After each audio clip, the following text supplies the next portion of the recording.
Vous entendez partout les mots suivants: le serveur est en panne, ou il faut corriger un bug côté client, ou alors il faut utiliser une requête. Tous ces mots, quelquefois on a du mal à les comprendre. Pourquoi? Eh bien parce qu'on ne connaît pas la différence entre un serveur et un client. Mais concrètement, c'est quoi la différence entre un serveur et un client? C'est une bonne question. Et pour comprendre, imaginez que vous êtes au restaurant et vous êtes le client. Vous avez un besoin, vous avez faim. Et pour cela, vous allez demander quelque chose à un serveur qui, lui, est en cuisine. Il attend votre commande, il prépare et ensuite vous apporte le plat ou le résultat. En informatique, c'est la même chose. Il y a le client qui a un besoin et il va faire une demande. On appelle ça aussi une requête. Un serveur qui va recevoir cette requête, va l'analyser et ensuite va répondre aux besoins du client en envoyant une information.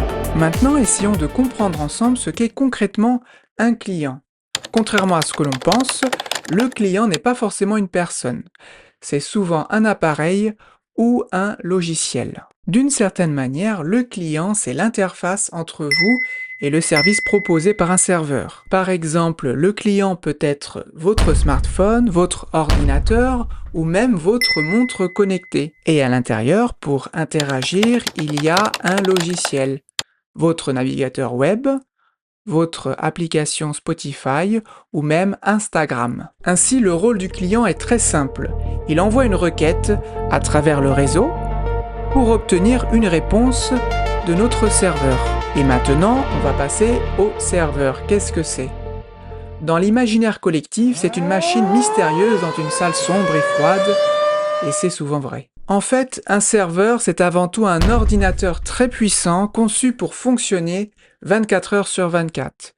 Mais c'est surtout un programme qui écoute et qui attend qu'un client lui envoie une requête. Il existe différents serveurs selon leur spécialité.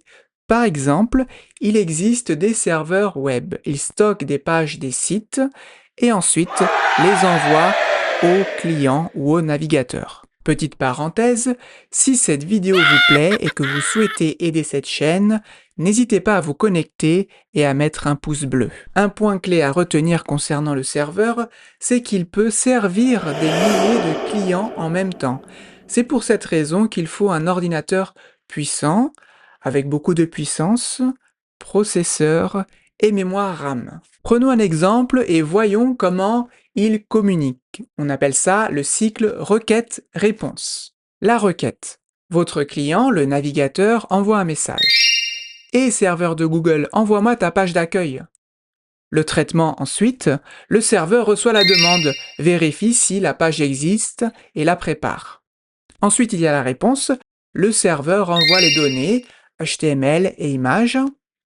Et enfin, l'affichage. Votre client va interpréter ces données pour afficher la page proprement. Tout ceci se passe en quelques millisecondes. Et si le serveur ne trouve pas la réponse à votre requête, et notamment s'il ne trouve pas une page que vous désirez consulter, eh bien il va envoyer le fameux message erreur 404. Ainsi, le client a comme rôle d'envoyer des requêtes à un serveur qui fournit la ressource. C'est le client qui commence la communication et c'est le serveur qui attend la requête pour ensuite répondre. Un client peut être éteint, par exemple un iPhone, ou un ordinateur peut être éteint. Par contre, un serveur est toujours actif, généralement dans un data center. Pour résumer, le client est le consommateur, le serveur est le fournisseur. Sans le client, le serveur s'ennuie tout seul. Sans le serveur, le client n'a accès à rien.